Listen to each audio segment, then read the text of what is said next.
Yeah, Bert, let me come back to you on this a little bit. So the way I think about it is sort of high, middle, low. Marwan mentioned that a little bit. Can you, when you see a patient with rectal cancer, knowing the guidelines in the back of your head, can you give us a sense of how you begin the discussion or decision-making about approaching the management of that patient? Sure. I mean, first and foremost is, do you have the best information you can have radiographically to help make a decision? So, you know, does your institution do good quality pelvic MRIs where you can actually assess? Dead for here? Is everybody doing MRI? Yeah. I haven't seen any EUS in several years. It's been a while, right? I mean, Yeah. It was the thing for a while, and now, so it's everywhere. I'm the same way. Okay, sorry. We still see patients who get both. Yeah. You know, I think it's surgeon dependent for the most part. But whether it's EUS or MRI, you know, that's really critical in making your decision. And you know, so what is the nodal involvement? Where is the tumor? We often don't get accurate assessments of where the tumor is. You know, a lot of patients who've had a colonoscopy, you know, the colonoscopy report will read a tumor at 20 centimeters that you can feel with your finger. It's, you know, these things are very common.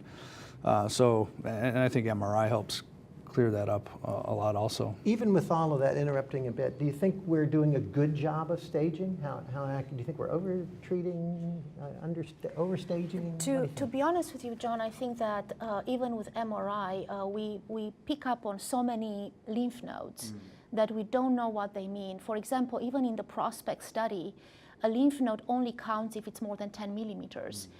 We do know that the lymph node, it's not just a matter of size that tells us if it's involved or not, it's really the borders, the diffusion weighted signal. There are so many characteristics in a lymph node that makes it look suspicious or not. And I think the expertise of your radiologist, who you have to trust that they know what they're reading, is accurate. And not only that, but I'm not sure that we really truly know how to assess accurately MRIs of the rectum. Yeah. Well, so you treating high, middle, low the same? No. As you get higher into the rectum, we begin to start to think about it a little bit more along the lines of colon cancer, at least feel more comfortable foregoing radiation for high rectal tumors because the local recurrence rate is quite low. And then as we get lower, we're more and more insistent about getting the radiation.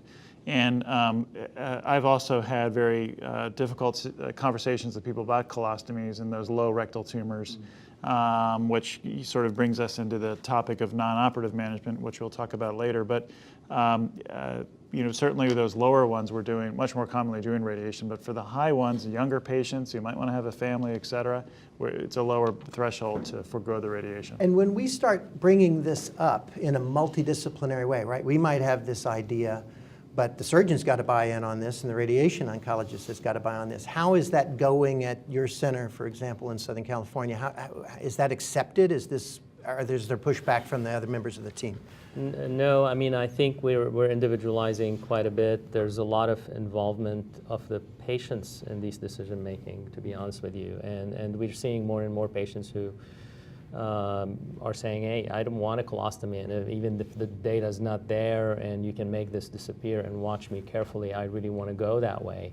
And interestingly, our surgeons do support that. And but I think there's a lot of variations in practices across the country right now, and even within one geographic area, you go from one center to another, and nobody's following the same algorithm. And it goes back to what Gabby's saying. It's a disease that has really a lot of gray zones. But the surgeons are on board, and not everybody gets radiation. Yeah, I've been surprised at how the surgeons in some way have been driving this, putting them out of business. Because I would have thought they would have been the last group to have said it's okay not to do surgery. We'll get back to that. But the radiation people, those are the ones that to me are holding on a little tighter, because we're clearly trying to do them out of business with this sort of pre-chemo approach. Is everybody at least tried once outside of a clinical trial giving chemo first to a patient? Everybody? Yep, that's been a fairly standard approach based on sort of institutional considerations. How long have you been doing that standard? About a year. A year? Yeah. Is that a standard? That's a new thing still. Yeah, it's in the NCCN guidelines.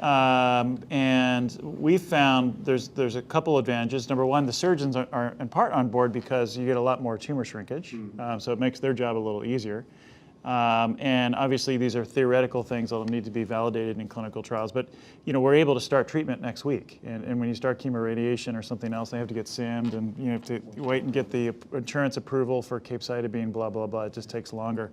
And the other advantage, getting back to our conversations about patients not liking ostomies, is that the ostomy time is about a quarter of what it is with the other approaches, where sometimes you have to wait until adjuvant therapy is given to reverse the ostomy. In this case, because surgeries last, you can reverse the ostomy shortly after the operation. So in general, we've had good results so far. I agree with you, there's not a phase 3 trial.